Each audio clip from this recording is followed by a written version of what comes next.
Welcome to my kitchen. I'm Dr. Judy Morgan. I'm a certified veterinary food therapist, and I've been a practicing veterinarian for over 35 years.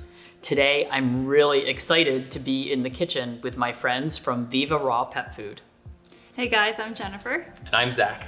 Yeah, and we're so excited to be here with Judy today to show you guys our recipes and what you can add to them. Our company, we specialize in producing single protein pre-model raw recipes. The 5 we have right now are chicken, turkey, duck, beef, and rabbit. All of our recipes, they are no antibiotics ever, all natural, human grade quality protein. So we're super excited to show you guys our recipes and help you guys learn more. Now we're going to show you how to balance the turkey base recipe to make it a complete and balanced recipe for your dogs. So right here, we're gonna be working with the ground turkey just because it's a little bit easier to mix. So it is 80-10-10. So for the muscle, we do use turkey breast, as well as turkey heart and turkey gizzard. For the organ, we use turkey liver, and then for the bone content, we use turkey neck.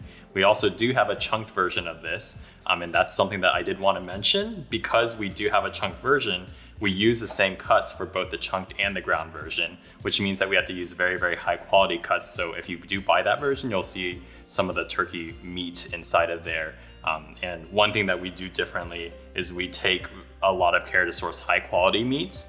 So one thing that's very common for poultry recipes is using mechanically separated meats, which actually increases the calcium content. It's essentially using things like turkey frames and pushing it through a small fine mesh in order to get the last bit of meat out. So some companies will use that, and you can tell because the meat's very fine. So we do produce a chunked recipe so you can see the meats that we are using in it, which means that our recipe is actually 80-10-10 instead of being a little bit higher in calcium content. Yeah, I did want to mention that we do grind the bone in both our chunked and ground versions.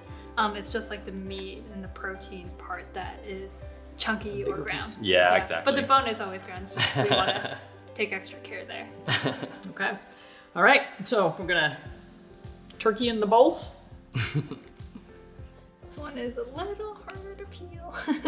Okay, got it. The packages say paw here where you're supposed to open them. It's very cute. Trust us on this.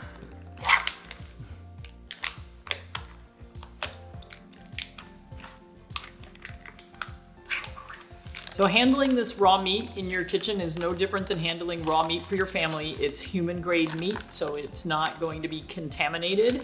It's not going to be any different than what you would be cooking for or using in your kitchen for your family. All right, so this recipe, this one surprised me a little bit. The vitamin D level in the turkey grind is actually fine. It's the one recipe where we're not having to add something for vitamin D. We do have to add vitamin E. So we could have added a vitamin E supplement, but we decided we'd have a little bit more fun, and we are adding wheat germ oil for the vitamin E. Hands in the wrong place. So we got an organic wheat germ oil, and we need a half of a tablespoon on that guy.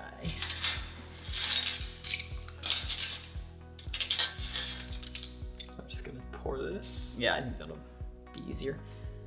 You can always tell things that are vitamin E rich because they're this bright yellow. Check it out. Yeah, it's kind of a really orangey yellow oil. Okay, so that was the only vitamin that we needed to worry about. And then for our minerals, we have iodine, manganese, and chloride.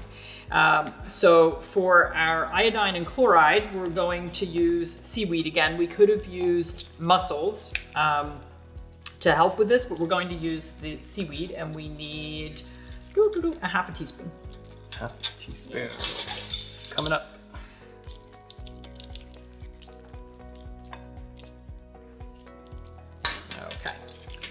All right, and then for our manganese, we are going to use ground sesame seed. And again, in order to increase absorption from this, I ran it through our coffee bean grinder for just a few seconds, so we ended up with a really nice sesame seed powder. And you could use white sesame seeds or black sesame seeds. Sorry, how much of this do we need? The whole thing. Oh, the whole thing. Whole thing. Perfect. Cool. Yep. So it was 2 tablespoons of sesame seed, and we just ran it through the grinder. Great.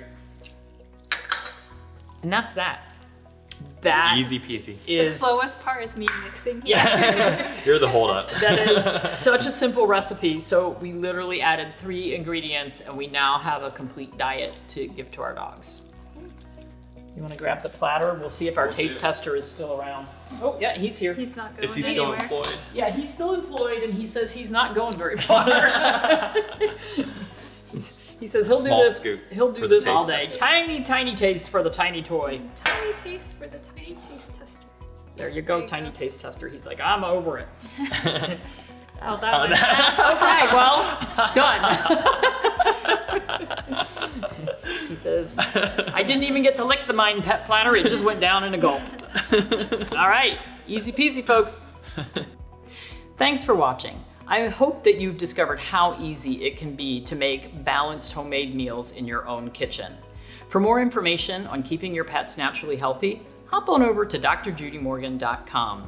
And if you'd like to order Viva Raw food, use the code JUDY10 for 10% off your first order. If you're looking for just more information about the recipes that were used today, you can always visit www.vivarawpets.com.